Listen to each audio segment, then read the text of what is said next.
নতুন বছরকে স্বাগত জানাতে রাজধানী জুড়ে ছিল উৎসবের আমেজ। লাল সাদা পোশাকে সেজে পরিবার পরিজন নিয়ে বের হয়েছেন হাজারো মানুষ।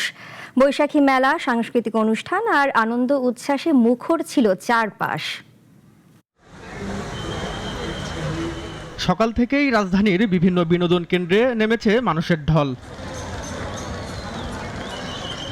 নতুন বছরকে স্বাগত জানাতে পরিবার পরিজন, বন্ধু-বান্ধব নিয়ে ঘুরতে বের হয়েছেন সব বয়সী মানুষ। আমি বৈশাখী মেলায় ঘুরতে আসছি, সবাইকে শুভ নববর্ষ। পরিবার পরিজন নিয়ে একসাথে আমরা আসছি, খুব ভালো লাগতেছে আর কি। আমরা সবাই আসছি আর কি।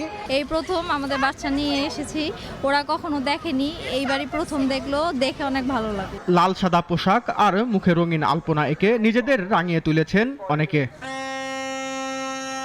কোথাও বসেছে বৈশাখী মেলা, আবার কোথাও চলছে সাংস্কৃতিক অনুষ্ঠান।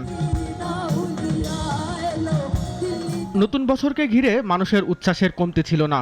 নগর জুড়ে শিশুদের কোলাহল আর তরুণদের উচ্ছ্বাসে যেন পরিণত হয় এক বিন্দুতে। পরিবার নিয়ে ঘুরতে আসছি, অনেক ভালো লাগতেছে।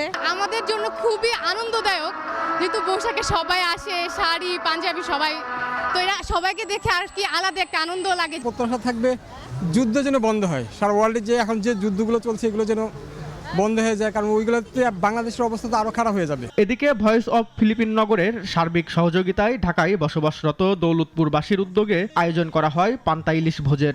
এরপর বিভিন্ন খেলাধুলা, সাংস্কৃতিক পরিবেশনা ও পুরস্কার বিতরণীর মধ্য দিয়ে শেষ হয় দিনব্যাপী এই অনুষ্ঠান।